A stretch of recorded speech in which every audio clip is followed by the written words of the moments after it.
January 11th. It's 5:43 at night. I would much rather be in bed eating a bowl of fried rice than doing this right now, but, we can't always have what we want. So, for those of you who don't know, I actually haven't read the analysis on Gutter Corner / Night Shift. So, I decided, for the heck of it, I would read it on video and record it so you guys could see how physically angry it makes me. Let me see if I can find it after that. Richard Serra, Gutter Corner / Night Shift, formerly titled / Piece Casting, 1969 / 95. The nice thing about the art pieces is that they're only 1 page long, so it's not a whole lot of work to read them. Am I going to annotate this? No, that's giving it too much credit. That's double negative. Now here it is. Serra's early career. Richard Serra was born in San Francisco in 1939. He studied at the University of California at Berkeley and at Santa Barbara, graduating in 1961 with a degree in English literature. During that time, he also began to work in a steel mill to support himself, an experience that would prove to be transformative in his career. I think a steel mill and working in lead are two very different things, but go off, I guess. He went on to earn a BFA and an MFA from Yale University in his final year. In his final year, he worked as an instructor and also assisted Joseph Albers in his volume, The Interaction of Color. What color? In 1965, Yale awarded Serra a travel fellowship, and he spent a year studying in Paris, followed by travels in Athens and Istanbul, in a Fulbright grant that allowed him to spend a year in Florence, where he exhibited a series of habitats that involved cages of live and stuffed animals.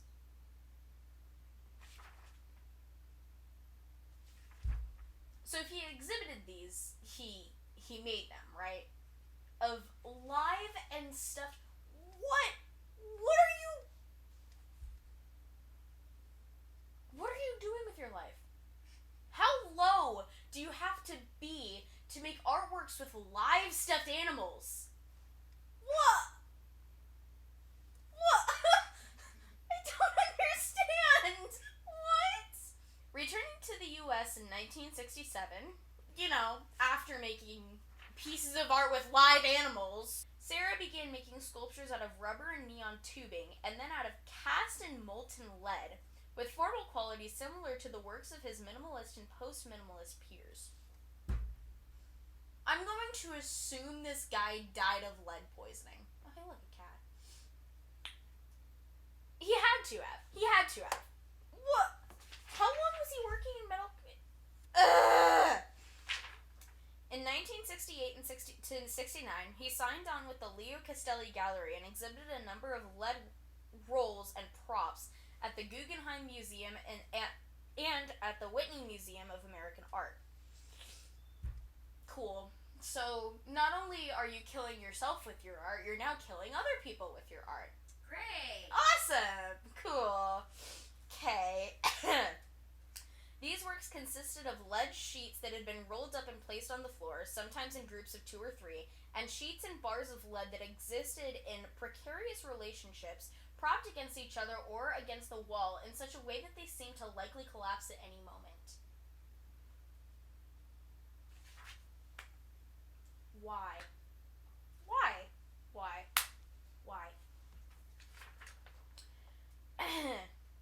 Simultaneously, Serra began to work on monumental Core 10 steel sculptures, the work for which he would become best known. Then why are we studying something about lead?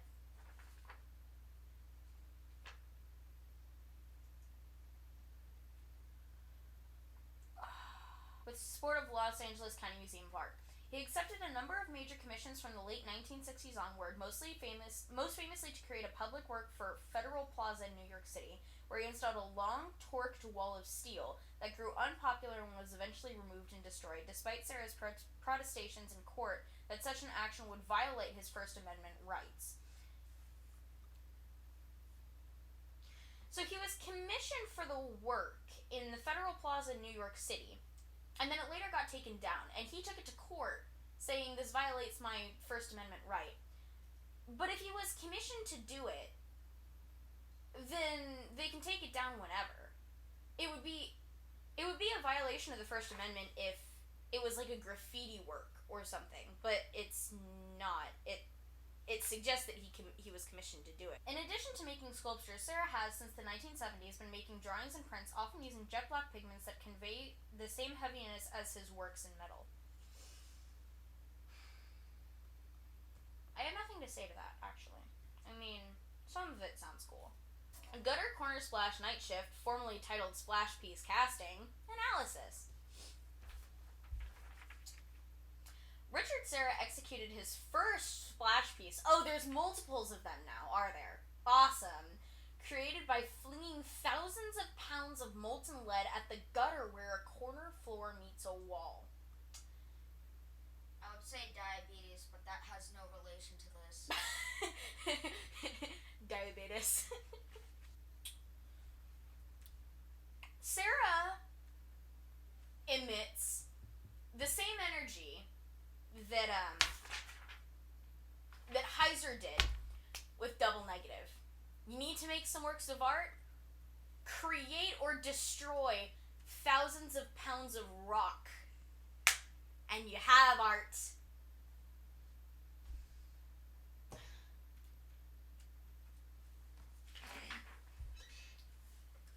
Richard Serra created his first splash piece in 1968 at a gallerist Leo Castelli's warehouse space in New York for a group exhibition organized by Robert Morris. He created similar works numerous times over the next year for a solo show at Castelli's gallery, photographs of which were published in Life magazine in 1970, outdoors at the Stedelijk Museum in Amsterdam, with the help of his friend, composer Philip Glass. So you're taking a composer out with you as well? And in the Kunsthalle in Switzerland for the landmark exhibition Live in Your Head, When Attitude Becomes Form, which included the works of Hans Haacke, Michael Heiser, Eva Hesse, Sol LeWitt, Joseph Kossuth, and Morris, among many other American and European artists. So basically what you're telling me is that USAD got the entire inspiration for the Art Actic Guide from this thing. Actually, that would explain why they only have Gutter Corner Night Splash and none of his other influential works. In each case, Serra completed the work in situ, allowing the lead to cool and harden in place. The result was silvery lead splashed on the lower part of the wall and emanating outwards from the wall across the floor. Although Serra's active creation might seem like performance art, or like an extension of Jackson Pollock's drip painting, Serra has clarified, I saw it as forming a sculpture through a repetitive process. The sculpture revealed the condition of Serra's chosen material as it hardened, taking the form of the place in which it was created. So, what I've noticed is that the Actic Guide likes to focus a lot on the barriers that, like, the artist broke in terms of merging art medium, like performance and sculpture. Like, that was one of the big things in the 1960s, I guess. But the 1960s. Who exactly thought that a sculpture that was put up in museums later on was performance? Did he make this while people were watching? Did he make this in a room where people could take in the lead fumes and just die? Like, that had to violate some kind of safety issue, like indirect murder or something. The image shown in your art reproductions booklet shows a version of the 1969 work Splash Piece. That year, Serra installed a splash piece in Jasper Johns' New York studio using 3,000 pounds of lead. In 1991, Johns donated what remained of the work to the San Francisco Museum of Modern Art, SMOMA, and in 1995, Sarah agreed to recreate the work to be retitled Gutter Corner Splash Night Shift in the museum's galleries, where it would become a permanent installation. Gutter Corner Splash, which was made over several nights to avoid exposing museum visitors to toxic fumes, hence the work's subtitle.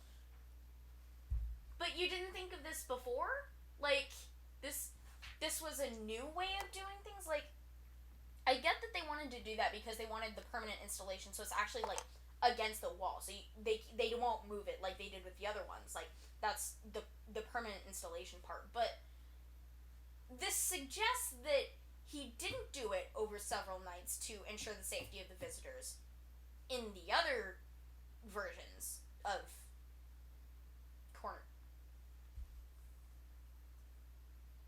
Wow. Am I the only one seeing a problem here? Like, what? Gutter Corner Splash, which was made over several it occupies an entire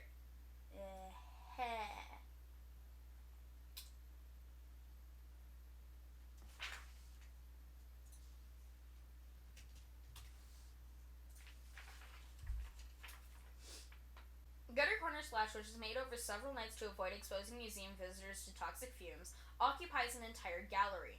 It consists of several related parts, lead that has been splashed up the walls and hardened in the gutter, along with 7 long sculptures formed out of lead. Sarah flung into the gutter, allowed to cool, pried away from the wall, which has served as a kind of mold, and then arranged neatly on the floor.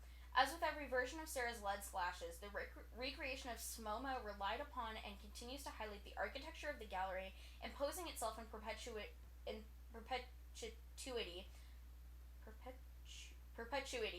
on the institution, since the part of the work that still exists on the wall and in the gutter cannot be moved without being destroyed. So, that part right there, that's another one of the pieces that the art guide has decided to focus on, is the fact that a lot of the art pieces focused or relied on another aspect of art to be able to actually get the message across. Donald Jude Stack did the same thing. You're supposed to be able to adjust the way that the shelves are stacked so it fits in with the height of the room or the width of the room and stuff. So obviously they included that in here as well. Larger context: process art and the reaction to minimalism. Post-minimalism is a term that encompasses many subcategories with subtle differences in emphasis.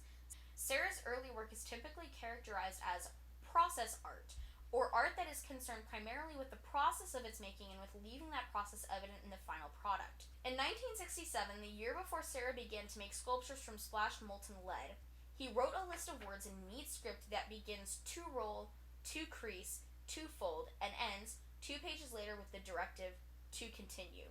In Sarah's words, it was important that whatever was finally made reveal its making. The list of verbs, which was published in the conceptual magazine Avalanche and is now in the collection of Museum of Modern Art, was a way for Sarah to emphasize the importance of actions in the process of making a work of art, and to define his own practice as one of acting upon materials, which distinguished his seemingly minimal objects from the tactics of minimalists. Okay, so I have no clue what this what this section is saying.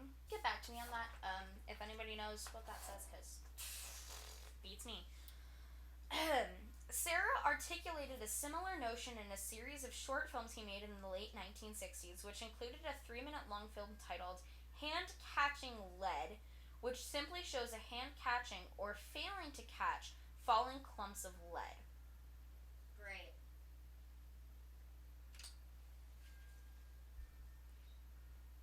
I would like to ask this guy a couple of questions. Like the splash pieces, the work is based on a repetitive activity, but one that is done with only partial success, leading the films to a subtle psychological charge. The films also connect Sarah's process art with that of Bruce Nauman, Vito Acconci, and others who were exploring sculpture, the body, and the act of art making through the relatively new medium of video. Influential for many of these artists was the prominence of dance in the avant-garde New York scene in the 1960s and 70s, which drew attention to the body in ways they translated into artistic practice. Sarah attended many performances staged by the important group Judson Dance Theater in the early 1960s and later recalled, I saw things in terms of movement and equilibrium, stasis and balance I could use in my sculpture. Well, that was an unsatisfying ending. I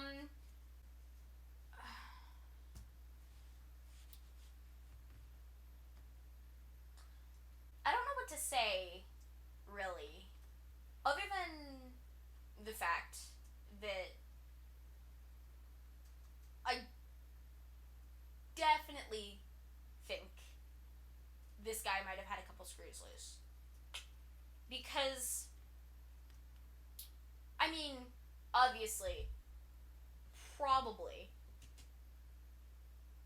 a lot of minimalists and people who did this kind of art are not the most mentally stable. Probably. I mean, I'm not going to say that encompasses everything, like, but Maybe his screws were made of lead.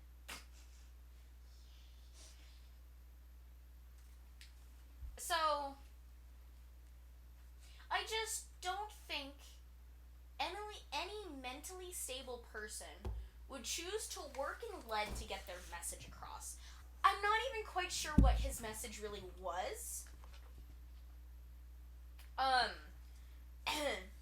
Obviously, I think that the art guide is suggesting that a lot of his art pieces focused on repetitiveness, and I guess that general term can be applied to like other places, other parts in life, like how repetitive things can be and stuff.